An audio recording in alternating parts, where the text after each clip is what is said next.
Thank you for standing by. My name is Tina, and I will be your conference operator today. At this time, I would like to welcome everyone to the Omnicom third quarter 2025 earnings conference call. All lines have been placed on mute to prevent any background noise. After the speaker's remarks, there will be a question-and-answer session. To ask a question, simply press star one on your telephone keypad. To withdraw your question, press star one again. It is now my pleasure to turn today's call over to Greg Lundberg, Investor Relations. Please go ahead. Thank you for joining our third quarter earnings call. With me today are John Wren, Chairman and Chief Executive Officer, and Phil Angelastro, Executive Vice President and Chief Financial Officer. On our website, omc.com, you will find a press release and a presentation covering the information we'll review today. An archived webcast will be available when today's call concludes. Before we start, I would like to remind everyone to read the forward-looking statements and non-GAAP financial and other information that we've included at the end of our investor presentation. Certain of the statements made today may constitute forward-looking statements. These represent our present expectations, and relevant factors that could cause actual results to differ materially are listed in our earnings materials and in our SEC filings, including our 2024 Form 10-K. During the course of today's call, we will also discuss certain non-GAAP measures. You can find the reconciliation of these to the nearest comparable GAAP measures in the presentation materials. We will begin the call with an overview of our business from John. Then Phil will review our financial results, and after our prepared remarks, we'll open the line for your questions. I'll now hand the call over to John. Thank you, Greg. Good afternoon, everyone, and thank you for joining us today. We're very pleased to share our third quarter results. Organic growth was 2.6% for the quarter. For the first 9 months, organic growth is 3%, which is in line with our annual guidance. Non-GAAP adjusted EBITDA was $551.6 million, with an adjusted EBITDA margin of 16.1% for the quarter, up 10 basis points from last year. Non-GAAP adjusted net income per share was $2.24, up 10.3% versus the comparable amount in 2024. Our cash flow continues to support our primary uses of cash: dividends, acquisitions, and share repurchases, and our liquidity and balance sheet remain very strong. I'd like to provide you an update on our proposed acquisition of Interpublic. During the quarter, we secured antitrust clearance from all outstanding jurisdictions except the European Union. We submitted our filing yesterday, October 20th, and expect this to be the final step in securing EU approval. As a result, we currently expect to close on the acquisition in late November. Our dedicated integration teams at both Omnicom and IPG have been working tirelessly to ensure we're ready to hit the ground running on day one. We've made significant progress developing detailed plans to deliver a seamless transition for our teams and clients. Our integration team has also made progress as we prepare to launch Omni Plus, our next-generation marketing operating system. This operating system unifies unparalleled data assets spanning campaign performance, consumer behaviors, demographic insights, transaction intelligence, and cultural and social indicators. These integrated data sources will be unified through Acxiom's Real ID, the industry's most robust identity graph. The collective intelligence of Omni Plus will provide a unified, intuitive experience for both clients and our internal teams. Our objective is clear: empower our clients to accelerate brand growth, expand customer reach, and deliver measurable business outcomes. A key part of our operating system is our generative AI layer, which is an agentic entry point to Omni Plus. In the last earnings call, we talked about our agentic framework and how we have been rolling it out across our entire organization.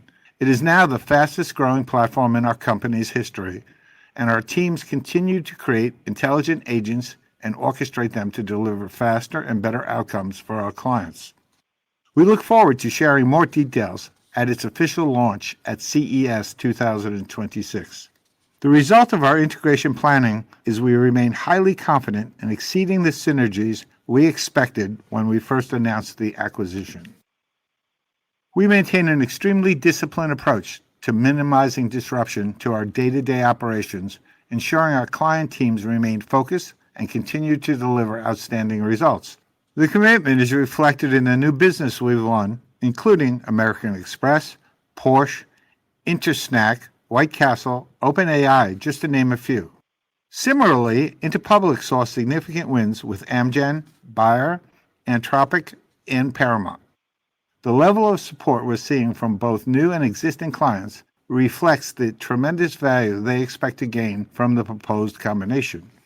We are building strong momentum as we approach the closing of the acquisition of Interpublic. I remain extremely excited about the prospects for our growth, for our people, and our clients. As we approach and close the transaction, we'll keep you informed of our plans, including our leadership team and organization structure, the combined company's strategic priorities, including its expanded capabilities, services, and products, our progress on achieving the targeted synergies, and our updated financial plans and capital allocation strategy. I will now turn the call over to Phil for a closer look at the financial results. Phil? Thanks, John. Let's begin with our revenue growth on slide 3. Organic revenue growth in the quarter was 2.6%. Additionally, the impact on revenue from foreign currency translation increased reported revenue by 1.4% as the U.S. dollar weakened relative to most currencies throughout the quarter. If rates stay where they are, we estimate the impact of foreign currency translation on revenue in Q4 to be similar to Q3. The net impact of acquisitions and dispositions on reported revenue was not significant, which is also our expectation for Q4 and for the full year 2025, excluding the IPG transaction. Let's now review our results in more detail, beginning with a summary of our income statement on slide 4. We present our reported results on the left, and we present non-GAAP adjusted numbers on the right. Adjusting for acquisition-related expenses and repositioning costs, our Q3 2025 non-GAAP adjusted EBITDA grew 4.6% to $651 million, with a margin of 16.1%, up 10 basis points from Q3 of 2024. Our non-GAAP adjusted diluted EPS grew 10.3% to $2.24 per share. Regarding the two adjustments made to operating expenses, the first reflects acquisition-related expenses related to both regulatory approval work and an acceleration in our integration planning work. The second reflects repositioning costs primarily related to severance as we prepare to integrate the pending acquisition of IPG. There were no adjustments to operating expenses in Q3 of 2024. Slide 5 shows reconciliation of these items in detail. Operating expenses in the third quarter of 2025 include $38.6 million of repositioning costs and $60.8 million of acquisition-related costs. We continue to expect that our non-GAAP adjusted EBITDA margin for the full year 2025 will be 10 basis points higher than our full year 2024 results of 15.5%. Net interest expense in the third quarter of 2025 increased due to a decline in interest income, primarily from lower interest rates on our cash investment balances, partially offset by a year-over-year decline in gross interest expense due to the issuance of $600 million of our 5.3% notes to replace the $750 million of our 3.65% notes, which were retired in Q4 of 2024. We estimate that net interest expense will increase by approximately $7 million in Q4 compared to the same quarter last year, primarily due to lower interest income expected on cash investments. Our reported income tax rate was 27.2% in Q3 2025, compared to 26.8% in the prior year. The increased rate is primarily due to the non-deductibility of certain acquisition-related costs in 2025. On an adjusted basis, our Q3 25 rate was 26%. For full year 2025, we expect the rate on an adjusted basis to be between 26.5% and 27%. Average diluted shares outstanding were down 2% from Q3 2024 due to net repurchase activity. Let's now turn to some key drivers of our performance, beginning on slide 6 with organic revenue growth by discipline. Media and advertising led our growth in the quarter with revenues up 9%. While creative continued to be impacted by lower levels of project work due to macroeconomic uncertainty, media growth was strong across virtually all geographies. Precision marketing growth was just under 1%. Solid growth in the U.S. was offset by declines in other markets, primarily in Europe. Public relations declined 8%. Approximately $25 million or 80% of the decline results from no U.S. national election-related revenue in 2025 versus 2024, with the majority of the remaining reduction occurring in the U.K. We do expect similar declines in Q4 resulting from the difficult prior year comp to Q4 of 24, which included spend related to the U.S. national elections. Healthcare was down $6.4 million, or 2% organically. Both our U.S. and European agencies were down 2% organically, as recent new business wins did not fully replace some spending declines in the quarter on client products that are in the process of coming off patent protection. We continue to believe that our agencies in this discipline are well positioned to return to growth in the near future. Branding and retail commerce was again down 17%, as market conditions continued to impact new rebranding projects, new brand launches, and in-store retail commerce. Experiential declined 18% on a difficult comp against the Summer Olympics in 2024, as we expected. And lastly, execution and support grew 2%, driven by growth in our merchandising business, which was partially offset by a reduction in spend in field marketing. Turning to organic revenue growth by geography on slide 7, we saw mixed growth across our regions. Over half of our revenue is generated in the United States, which saw 4.6% growth. UK growth was also solid at 3.7%, while continental Europe, our second largest market, saw a decline of 3.1%. Although our non-Euro markets delivered organic growth, it was offset by a decline in our events business related to the challenging comparison in Q3 of 2024, which, as we have said, included spend related to the Paris Olympics.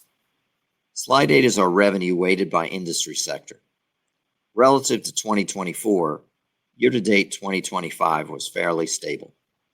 The only meaningful change was an increase in the relative percentage of total revenue driven by the auto category, reflecting year-on-year new business wins. Other categories were relatively stable. Moving on to expense detail on slide 9. During the quarter, salary and related service costs, our largest expense, declined on a reported basis by 3.7% due to our continued efficiency initiatives, including automation initiatives and changes in our global employee mix. Third-party service costs grew in connection with growth in revenue, primarily in the media and advertising and execution and support disciplines. Third-party incidental costs, which are out-of-pocket costs billed back to clients at our cost, grew in connection with the growth in revenue. Occupancy and other costs decreased 1%, led by a decrease in general office and technology expenses. SG&A expenses increased primarily due to the $61 million of IPG acquisition-related costs in the quarter. Excluding these costs, reported SG&A expenses decreased to 2.5% of revenue. Now please turn to slide 10 for our year-to-date free cash flow summary. The decline relative to last year was driven primarily by the reduction in net income resulting from the impact of both the acquisition-related costs and the repositioning costs. Our free cash flow definition excludes changes in operating capital. For the 9 months ended September 30th, 2025, our change in operating capital improved $171 million, or 11%, compared to the same prior year period. On a last 12-month basis, it improved by $267 million. For the 9 months ended September 30th, our primary uses of free cash flow included $414 million of cash to pay for dividends to common shareholders and another $57 million for dividends to non-controlling interest shareholders. Our capital expenditures were $111 million and remain higher than last year due to ongoing investments in our strategic technology platform initiatives. Total acquisition payments were $88 million, all of which represented earn-out payments and the acquisition of additional non-controlling interests. Finally, our share repurchase activity was $312 million, excluding proceeds from stock plans of $18 million. This included share repurchases of $89 million in Q3. We currently continue to expect to spend close to $600 million on share purchases for the full year. Slide 11 is a summary of our credit, liquidity, and debt maturities. At the end of Q3 2025, the book value of our outstanding debt was $6.3 billion, down from the same prior year period due primarily to the refinancing of our $750 million of 3.65% notes in Q4 of 2024, with a new issuance in Q3 of 2024 of $600 million 5.3% notes due in 2034. Our $1.4 billion April 2026 notes are now classified as current on our balance sheet. We will address refinancing these notes in due course after the closing of IPG and the completion of the debt exchange. Our cash equivalents and short-term investments at the end of the quarter were $3.4 billion. We continue to maintain an undrawn $2.5 billion revolving credit facility, which backstops our $2 billion U.S. commercial paper program. Slide 14 presents our historical returns on two important performance metrics for the 12 months ended September 30th, 2025. Omnicom's return on invested capital was 17%, and return on equity was 31%, both of which reflect our strong performance and our strong balance sheet. These year-over-year calculations were done on a reported basis, and the reduction is driven by the impact of the IPG acquisition-related costs and the repositioning costs incurred in the 12 months ended September 30th, 2025. It is approaching 1 year since our public announcement of the IPG acquisition, but as you know, we've been working on planning for the integration for some time. With closing expected by the end of next month, our teams have been accelerating the final planning for the integration so that we're prepared to move forward as one on day one. We're excited to be nearing this important milestone so we can emerge as the most powerful team, platform, and portfolio in the industry. I will now ask the operator to please open the lines up for questions and answers. Thank you.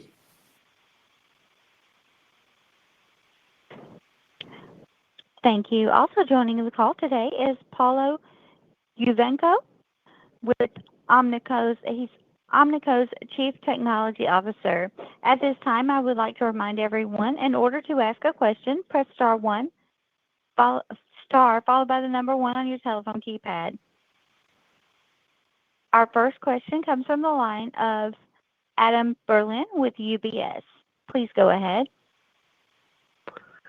Hi, good evening. Thank you for taking 2 questions, please. The first question is, if you do manage to complete the acquisition by the end of November, as you said, when do you think you'll be able to update us in the market on some of the things you talked about at the beginning of the call? So specifically, when do you think we'll be able to see pro forma financials and get some guidance for how the pro forma business is going to perform? Do we have to wait to full year results, or will we have an opportunity to hear from you before then? That's the first question. The second question is, I think most of the numbers were as expected, but there was a big deceleration in precision marketing, and you mentioned there were some problems in Europe. Can you just give us a bit more detail about what happened in precision marketing in the quarter and why it was so slow? And is that going to continue into Q4? What's required for that business to get back to growth again? Sure. Thanks for the questions. On the first one, we're going to be able to articulate what our plans are shortly after we're together. But at the moment, our plans in the preliminary is we're looking to disclose the future operations and what's in the portfolio, probably the week of CES, which is in the beginning of January. And in terms of the financial modeling and things that you'll do, where we're confirming the amount of synergies that we expect to see as a P&L benefit in 2026 and then synergies thereafter. That'll be sometime between then and, at the worst, shortly after we announce the year-end earnings. We haven't come to a firm date as of yet. So I can follow up on that. And your second question on precision marketing, there's a lot of puts and takes. As you said, most of them outside the United States. The one unit that we had particular decline year over year is in our Cordera business, which was our consulting business. And it was really most related to government work in some of the major countries in Europe that we saw a cutback. We're addressing ourselves to that. The rest of the business is very strong and continues to have a very good pipeline of new business coming through.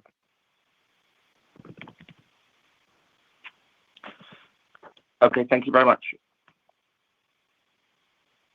Your next question comes from the line of David Karnovsky with JP Morgan. Please go ahead. Thank you, John. Maybe just to start, I wanted to confirm the organic guide for the year. I think in your prepared remarks, you said 3% year-to-date growth in line with the outlook. So does that mean you're expecting around 3% for the year, or should we consider the prior 2.5% to 4.5% as still the outlook? I think we're only prepared this afternoon to talk about what our original guidance was and coming in within it. As you might imagine, there's a lot of different activity going on in the background as we get ready for the closing of the in-public transaction. So we're probably a week or two off in terms of being as analytical and surgical with our operations as we would be if this was a normal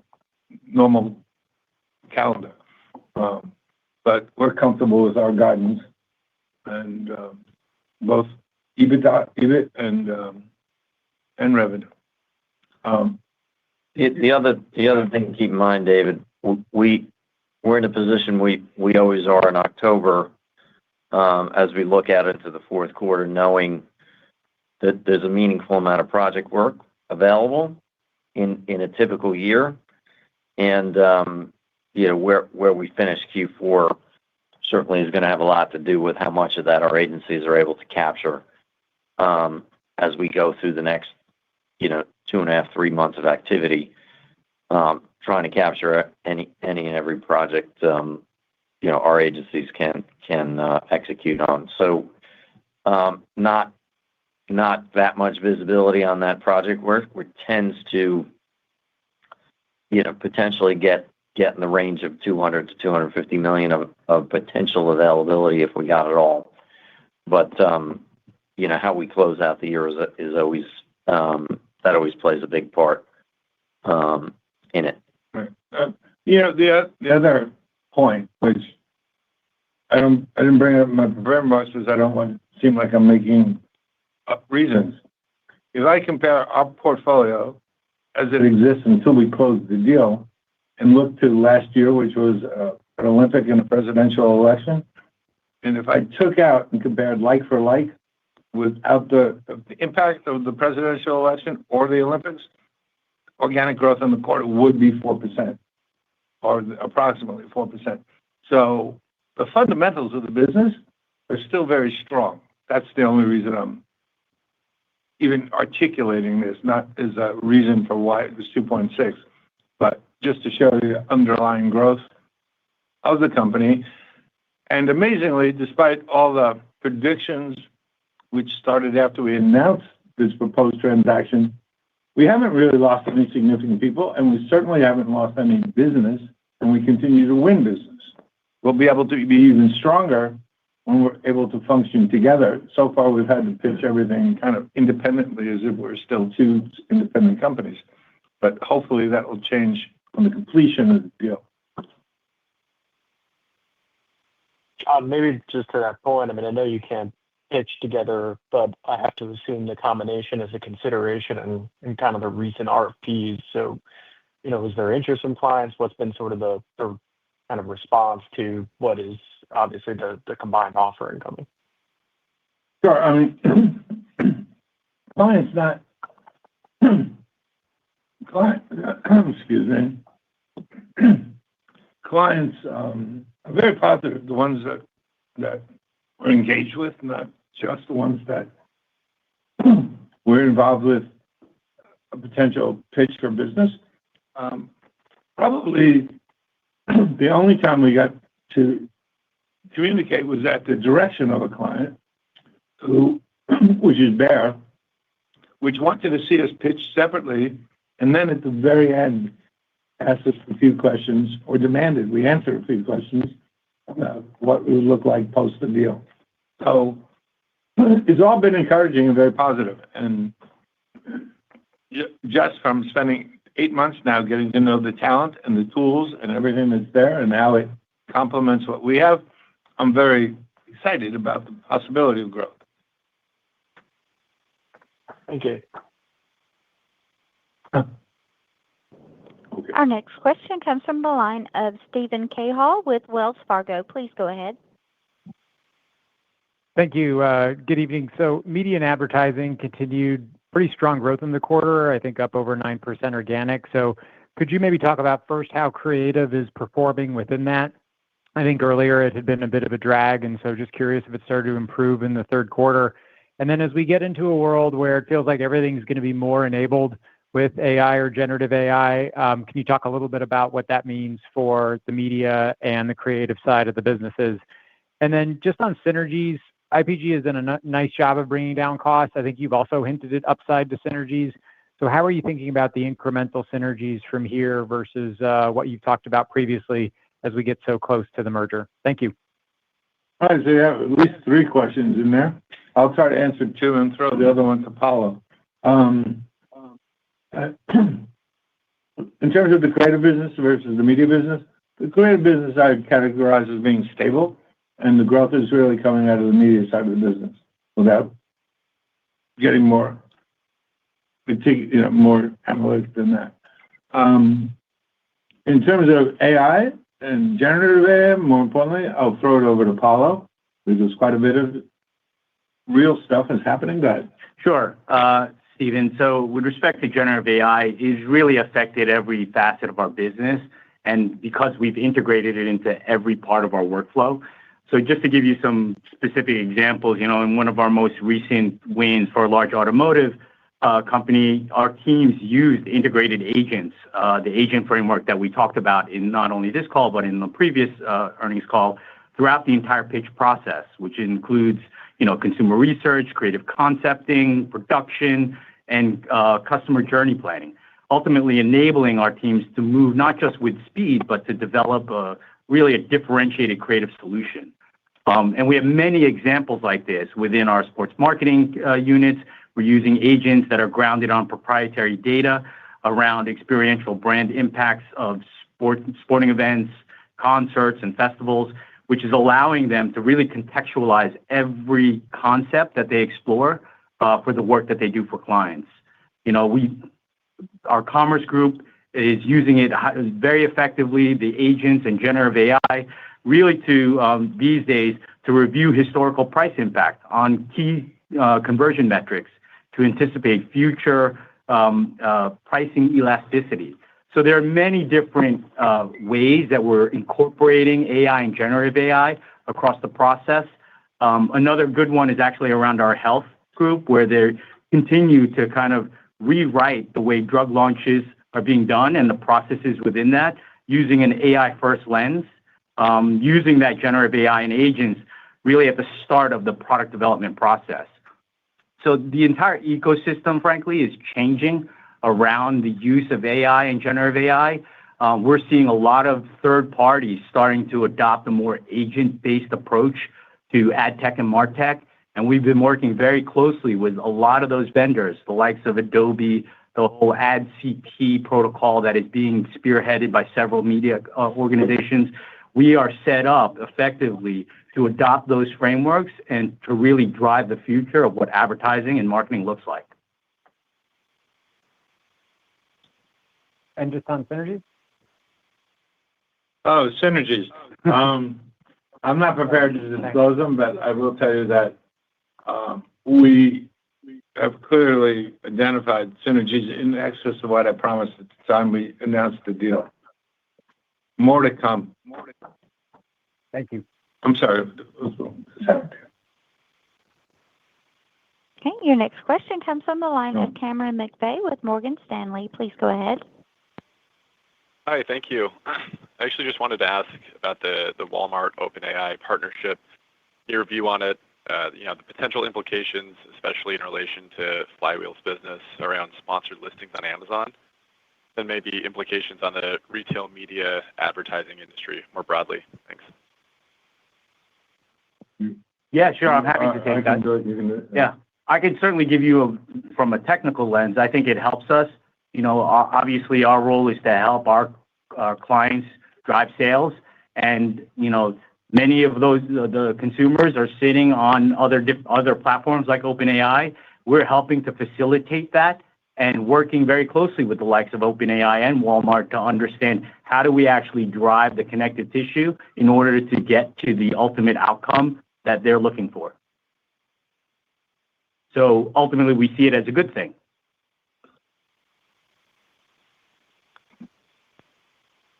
Okay, thanks. Okay, your next question comes from Adrian de Saint Hilaire. Please go ahead with Bank of America. Thank you very much. Good afternoon, good evening, everyone. Can you provide a bit more color on the rise of, or the increase, I should say, of third-party costs in Q3, which was faster than in Q2? Is that due to faster growth in media, or maybe within media, faster growth in principal trading? And then, John, I'm just curious. In the last call, you talked about the fact that there could be some relief on marketing budgets whenever the situation on tariffs becomes clearer. So 3 months on, I'm just wondering, what's the latest there? Sure. I'll do the last one first, and then I'll defer to Phil on your former question.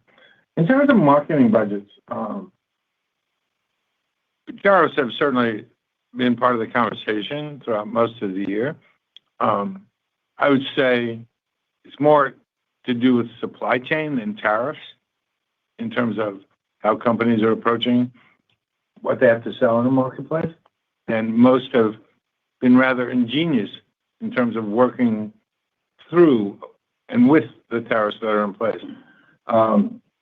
Phil mentioned the stress, I guess, that various automotive companies are facing. That seems to be improving as we get through the balance of the year, but there was a huge pivot on the part of most of them where they were dependent upon getting to electric by 2030. Many of them have changed some of those plans. So they're still somewhat in flux. But that's about it. Other than that, it's been pretty much business as usual. The conversations are slightly different, but the outcomes are roughly the same types of budgets and spending. And I'm hopeful that we're going to see, as Phil mentioned, the project or the spending that gets done in the fourth quarter. Expecting to, I see some green shoots in things that we've yet to confirm, but clients are talking positively. So that's that. And I'll throw the first question back to Phil. Sure. So media and execution and support certainly are the primary drivers of the increase in third-party service costs. Overall, as revenue grows, these types of variable costs typically grow with it. And we're happy to have them as long as it results in revenue growth and profit growth as well. Because as you could see, while organic revenue growth was 2.6% overall, EBITDA grew 4.6%, and adjusted EPS grew 10%. The media business continues to perform quite well, meeting the needs of our clients across all of our media service offerings. That certainly they are interested in. Proprietary media is one, but keep in mind it's a relatively small proportion of our clients' media plan or our clients' media spend, and there's quite a bit of other media service offerings that that drive media growth at our media business as well. Thank you. Sure. And your next question comes from the line of Michael Nathanson with MoffettNathanson. Please go ahead. Yeah, thanks. Hey, John, I have one for you. I wonder, when you take a look at the combined revenue growth of Interpublic and Omnicom versus Publicis in aggregate, where do you think you can close the gap from that combination of you two to where they are today? So what business lines and what places do you see the most opportunity in combination to close that gap in revenues versus where you guys are today? Sure. I mean, I think you'd have to acknowledge, just from looking from the outside in, the two companies that are growing are both Publicis and us. And I expect that to continue as we go forward. I'm not really ready to disclose what I believe the combined company is going to look like. But if you sit back and, with all the effort and things that we've been doing in planning this acquisition and the integration of the two companies, we're able to really focus in on those areas that are showing the most growth and lead us to a place where we're able to further differentiate ourselves. So that's a battle that I expect to continue kind of every working day from now on, with each of us doing whatever we do. And there's certainly enough business for both of us to continue to grow in a very healthy way.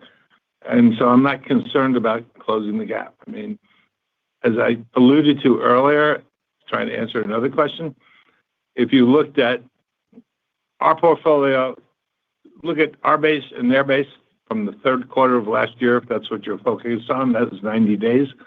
Our third quarter last year was improved because of the Olympics and the elections. But they happen every 2 years in the case of the Olympics and every 4 years in the case of the presidential election.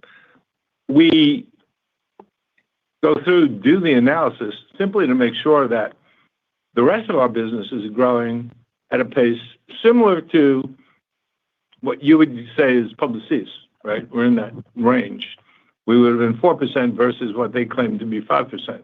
So in any 90-day period, you can't really call that a difference. But I think you can point to both of us for the last several years have been healthy performers.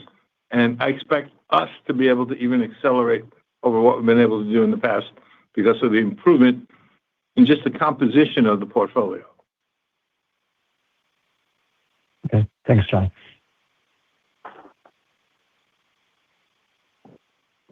And our final question comes from the line of Craig Huber with Huber Research. Please go ahead. Great. Thank you. I have a similar question, John. If you could maybe just touch on, as you look at the combination of IPG coming up here, on where do you think the three biggest opportunities are for revenue synergies? I mean, in the past, we've talked about media buying, for example, Flywheel, Axiom, but just walk me through what the three biggest opportunities for running things better here on a combined basis. Well, certainly, our media business probably gets to be 50 to 60% bigger than what it is currently.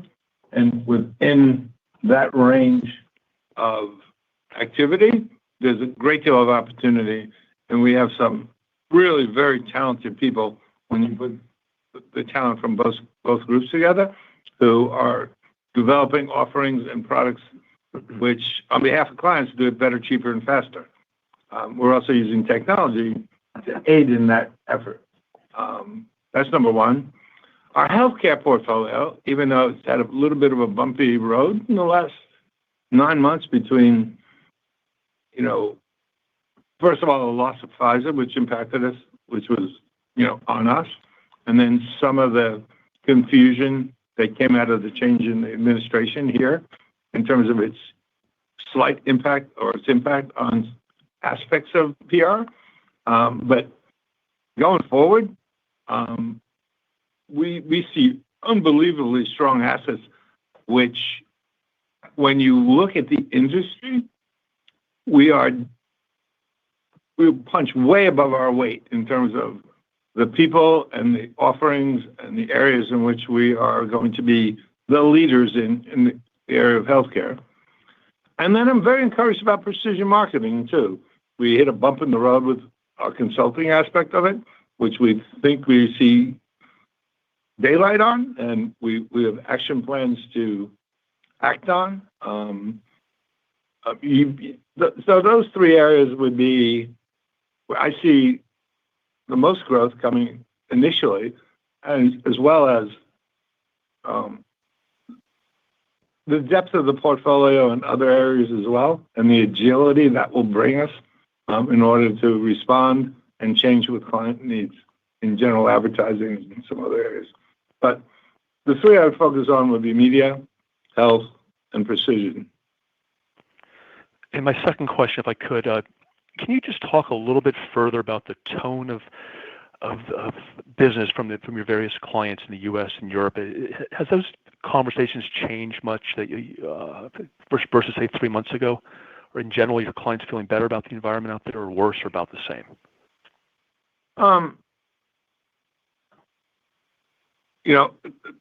The conversation, touches a lot of new topics, generative AI, and it's how we're going to use it. And as I mentioned, the automotive industry isn't declining, but they've reached some difficulties during the course of this year. But fundamentally, the proof is in the pudding, and the budgets haven't really been slashed or cut. And we're hoping to see that continue because of as Phil mentioned, the fourth quarter level of projects, which clients have to actually release that funding. They have it. It's been approved for most of them in their plans. We're just waiting for confirmation of it in terms of how we bring it over the finish line between now and December 31st. So it's not, I wouldn't say everybody is in an euphoric mood, but everybody has dealt with most of the challenges that have been thrown at them this year, and people are seeing themselves through to the other side. And we work hand in hand with our clients, and when they're prospering, we prosper. When they suffer, we suffer a little bit. But our product is the best, I think, that's out there, and I'm willing to stand by that. I don't know if I've fully answered your question, but. No, that's helpful, John. My last question, different area I wanted to ask you. Phil, you know this in particular. I mean, President Trump about 4 or 5 weeks ago was out there saying that he wants to give public companies the option to only report earnings twice a year as opposed to 4 times a year quarterly, as it's been for decades here and stuff, and give companies the option to only report twice a year. What is your thought on that? If the SEC does make that change underneath his directive, would you guys look to change that or not? Phil will answer that, but for me personally, I'd love to be under the same pressure as my foreign competitors are in terms of what the reporting requirements would be. I think time will tell. We'll see what does or doesn't happen. We typically don't like speculating, but as John referenced, the thing that's a little bit unique about our industry, two of what will soon be the 3 largest players on a global basis are European, and if you take the 1 or 2 largest beyond that, they're also international companies that don't report quarterly. So we'd certainly evaluate it if the rules changed, and it may make things more comparable if we follow the regime that's currently followed by our largest competitors. But it is speculation. I think the current quarterly reporting has been in place for a long time. People are used to it. We're certainly used to it. It helps our internal processes and controls, not just on the actual reporting process, but also on our forecasting and budgeting process. It's a good discipline to have, but it'd be a nice option to evaluate if it came to that. I mean, certainly, Phil, I think the sell side and the buy side as well, like the disclosure every quarter and stuff. I'm sure you guys would obviously consider that heavily in your decision, right, if it comes down to it. Yeah, absolutely. Great. Thanks, guys. Okay. Thank you all. Okay, and with no further questions, this does conclude today's conference call. You may now disconnect.